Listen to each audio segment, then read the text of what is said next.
Thank you, Mr. Speaker. I want to tell Megan's story from her point of view and her beliefs. She was smart, kind, ambitious, and funny. She loved other people. After attending high school in Austin, Texas, she enrolled in the University of Alabama. She had a beautiful life. That was until she was sexually assaulted in January of 2015. After a night of drinking with her friends, Megan was ready to go home and go to bed. However, a finely dressed young businessman who referred to himself as Sweet T offered to give her a ride. You see, Mr. Speaker, Sweet T was from the richest family in Tuscaloosa, Alabama, and just so happened to be a big financial backer of that university.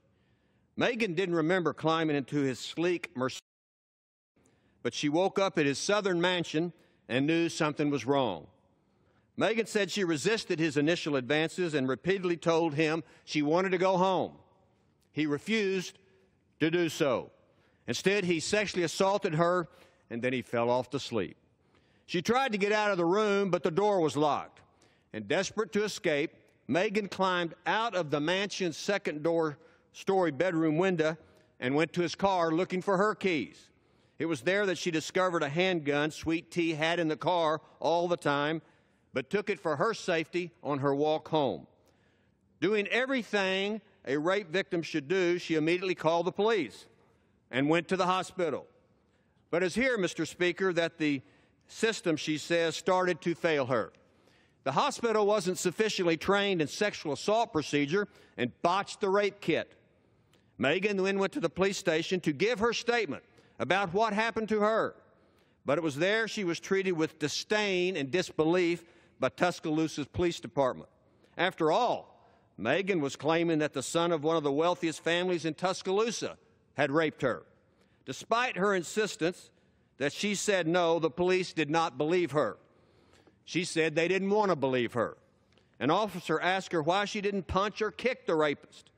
The police thought it must have been consensual since she did not violently resist the attacker. And they moved on. But, Mr. Speaker, a rape victim can never move on.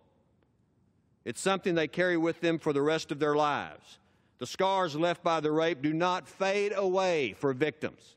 Mr. Speaker, I was a prosecutor and judge in Texas for over 30 years. I met a lot of rape victims, and I learned how these attacks sometimes devastate their lives forever. Sexual assault is a very different type of crime. It rips the identity, the self-worth, and the very soul of the victim apart. It is the victim's belief, in some cases, it's a fate worse than death. It's easy to second-guess what someone should or should not have done after emotional trauma of sexual assault, but Megan believes she did everything a rape victim is supposed to do. She sought help, but she found none. The university failed her. The counselor assigned to her knew the rapist's family name, so the university wouldn't give her any assistance and provided no other counselor. Megan was dismissed, ignored, blamed, and forgotten.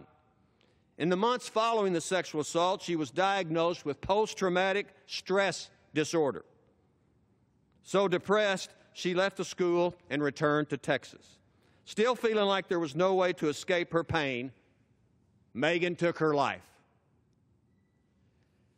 Rape, Mr. Speaker, is never the fault of the victim, and she deserved better. Now, I don't know whether the perpetrator in this case is guilty or not. I am giving you Megan's point of view. But what Megan believed was that she was failed by the hospital, law enforcement, and the University of Alabama. This past February, Megan filled out a mental health clinic intake form at her new school at Southern Methodist University. One question asked if there had been any major losses, changes, or crises in her life. She wrote, raped, bullied by police, and I changed the university. Mr. Speaker, it is important. It is imperative that we understand victims of sexual assault. She got the death penalty for being the victim a sexual assault.